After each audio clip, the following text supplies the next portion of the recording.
Bom dia a todos. Depois da gente dar uma pequena pausa no estudo sequencial do livro Brasil, Coração do Mundo, Pátria do Evangelho, em razão das eleições, a gente vai dar sequência agora nesse estudo, trabalhando agora um tema importante que diz respeito à proclamação da República. Então vamos lá? Lá do livro do Humberto de Campos, capítulo 27. A República era considerada pela comunidade brasileira como a fórmula de governo compatível com a evolução do país e com a posição cultural do seu povo. Essa ideia, genuinamente nativista, alcançara todas as inteligências e a garantia do seu êxito se patenteara aos olhos de todos, após a lei de 13 de maio, que ferira os interesses particulares de todas as classes conservadoras. Por essa razão, os anos de 1888 e 1889 assinalaram os derradeiros tempos do único império das plagas americanas.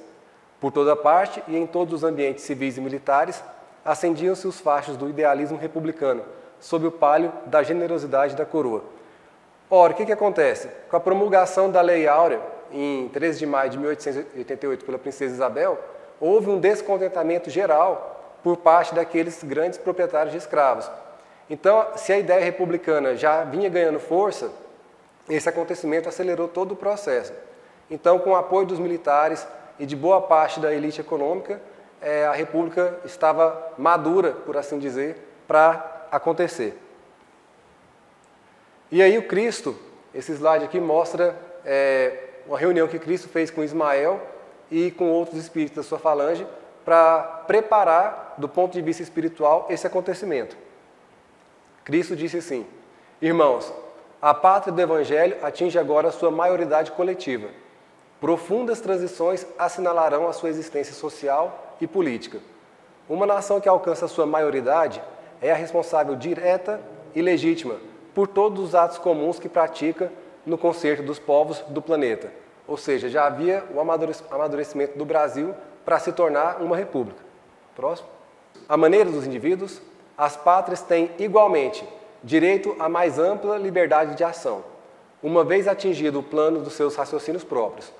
Acompanharemos indiretamente o Brasil, onde as sementes do Evangelho foram jorradas a mancheias, a fim de que o seu povo generoso e fraternal possa inscrever mais tarde a sua gloriosa missão espiritual nas mais belas páginas da civilização, no livro de ouro dos progressos do mundo. Ou seja, a partir desse acontecimento, então, seria um acompanhamento mais indireto, porque seria dado mais liberdade tanto ao povo brasileiro, quanto principalmente os governantes, que agiriam conforme seu livre-arbítrio, com o amparo da espiritualidade, mas sem uma intervenção tão grande como teve, por exemplo, com o imperador Dom Pedro II, que foi escolhido pelo próprio Cristo, dentre um grande discípulo. A partir de agora seria a república, escolha pelo próprio povo, ou seja, a maioridade da nação. E prossegue.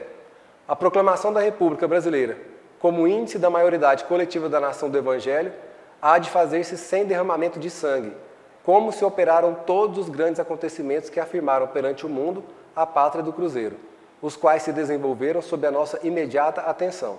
Doravante, o Brasil político será entregue à sua responsabilidade própria. Então, nesse mesmo sentido, ressaltando que a preocupação da espiritualidade para que esse processo se desse de forma pacífica, sem guerra civil, sem derramamento de sangue.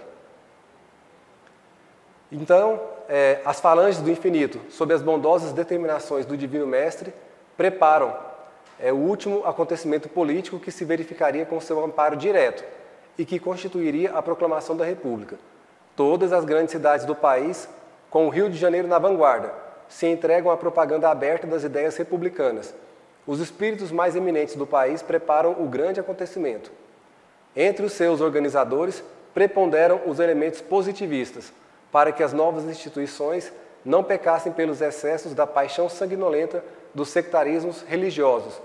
E, a 15 de novembro de 1889, com a bandeira do novo regime nas mãos de Benjamin Constant, Quintino Bocaiúva, Lopes Trovão, Ser Zedelo Correia, Rui Barbosa e toda uma pleiade de inteligências cultas e vigorosas, o Marechal Deodoro da Fonseca proclama inopinadamente no Rio de Janeiro a República dos Estados Unidos do Brasil.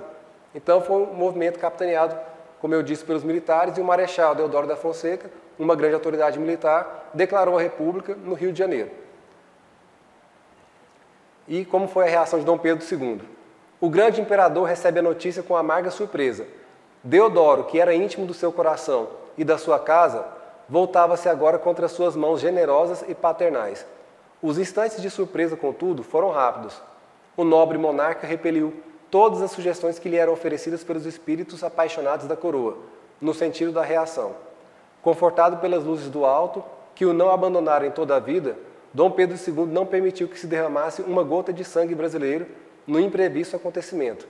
Preparou rapidamente sua retirada com a família imperial para a Europa, obedecendo às imposições dos revolucionários e, com lágrimas nos olhos, rejeita as elevadas somas de dinheiro que o Tesouro Nacional lhe oferece, para aceitar somente um travesseiro de terra do Brasil, a fim de que o amor da pátria do cruzeiro lhe santificasse a morte no seu exílio de saudade e pranto.